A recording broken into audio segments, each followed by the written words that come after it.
My boyfriend gave me a book to read, and it's the most sexist, misogynistic book I've ever seen, and now I'm wondering how a proud feminist could ever think I'd enjoy this. I, 25 female, met my boyfriend, 37 male, in our master's program.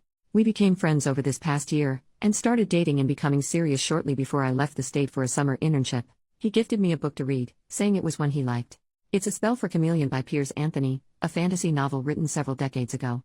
I knew nothing about it prior, and began laughing at it 2 pages in because of how ridiculous the writing was, especially about women. We video chatted after I got through the first chapter, and I tried respectfully explaining my doubts about the book. He made a deal with me, knowing I'm a big Harry Potter fan. He promised to give the Harry Potter series a chance, starting with Philosopher's Stone, if I gave his book a chance and kept reading. This rocked my world, and I had a sudden burst of motivation. I'm on chapter 3, and I cannot stand this book. It is one of the most sexist and misogynistic texts I have ever had to read, and it honestly makes me feel like crap. Not to mention it's just poorly written all around, painfully spoon-feeding obvious symbolism, and excessively throwing in fantasy creatures and concepts that do nothing for the plot. The protagonist is a complete dillhole that I could not care less about, and as a reader, I don't want to follow him or anything in the fantasy world of Xanth. But of course, flat out telling my boyfriend those thoughts about a book he enjoys would be hurtful, and he has every right to have different preferences. I am shocked that he would recommend such a book to me though. He is a respectful and educated man, treating me very well, and identifying as a proud feminist. This recommendation was out of left field. Does he not remember how hurtful the author's writing on women is? Did he read it at a young age, and has since grown? I can't expect him to hold his end of the bargain and read Harry Potter, which is fine, especially if it means not having to put myself through Piers Anthony's poor excuse for writing ever again. I like my boyfriend a lot. How do I respectfully tell him why I cannot invest in this book anymore? It's important to me that he realizes the negative messages being suggested, but I want to do this without insulting his taste or making him feel at fault. Edit to add why the book is horrible. Example 1. I like beautiful girls, he said. And I like smart girls. But I don't trust the combination.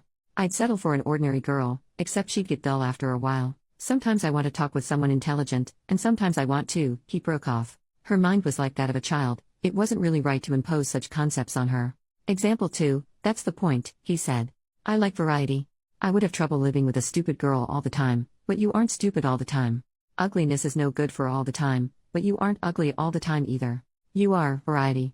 And that is what I crave for the long-term relationship, and what no other girl can provide. Example 3. All women are the same inside. They differ only in appearance and talent. They all use men.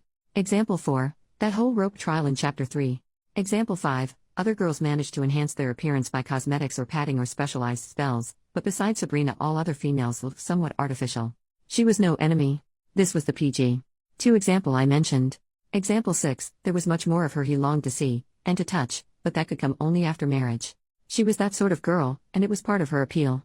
The girls who had it didn't need to put it on casual display. PG. 3. Update 3 days later. I went through every comment, and took them all into consideration. Thank you all for your thoughts. We video chatted the other night, and the topic came up. I started by saying I liked him a lot and really do appreciate how much he's willing to share with me. He caught on to where I was going with this, and started laughing. Then I started laughing. And I realized how silly small of a thing this all was. I guess I didn't want to risk hurting his feelings. When the reason why I didn't like the book came up, I explained, and he totally understood. It's been at least a decade since he's read the book, and he can see where I would feel uncomfortable. He will still consider reading the first Harry Potter book, since I gave his book a chance. And being a single dad, his kids also like the series, so it would be a chance for him to connect more with them. I ended by saying that I hope this doesn't discourage him from sharing more things he likes. He said, if anything, it encourages me to find more that you'll appreciate. Cue heart flutters. New update 8 years later. Hi. It's hilarious this post is being shared because it's from such a different time in my life. Your instincts are right. This relationship only lasted a monthish after this post. I took an opportunity to live and study abroad for a few months, and it was clear that he didn't want anything that deep, dodged any conversation that required vulnerability, didn't like that I wasn't always 100% perky, etc. I also had a rough breakup before this, and wasn't making the best judgment calls when it came to dating. I could have caught a few more things about him that give similar concerns now as this book recommendation then. So I called it off. Oh my god, then he suddenly wanted to make it work, and kept it up for over a year after the breakup. We weren't even together that long.